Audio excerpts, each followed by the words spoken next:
सरपरिवार अध्यक्ष तालुका काँग्रेस कमिटी तथा कृषी उत्पन्न बाजार समिती सभापती। आज मी चंद्रपूरच्या येथे सुधीरभाऊ मुनगंटीवारच्या नेतृत्वाखाली त्यांचा विकास पाहून मोदीजीच्या देशात विकास पाहून मी भाजपमध्ये प्रवेश केलो। समोर मी पुढच्या याच्यात भाजपच्या निष्ठावंत काम करून सुधीरभाऊच्या याच्यात मी सहकार्य करणार आहोत।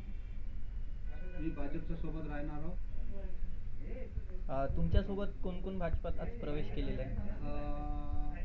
देवाडा बुजुर्ग श्यामसुंदर भजन माजी उपसरपंच, तसेच भजन श्यामसुंदर भारतीबाई भजन श्यामसुंदर कृषी उत्पन्न बाजार समिती संचालिका, तसेच सुनंदा बापूजी घोणे कृषी उत्पन्न बाजार समिती संचालिका हे आम्ही 4 भाजपमध्ये प्रवेश केलो।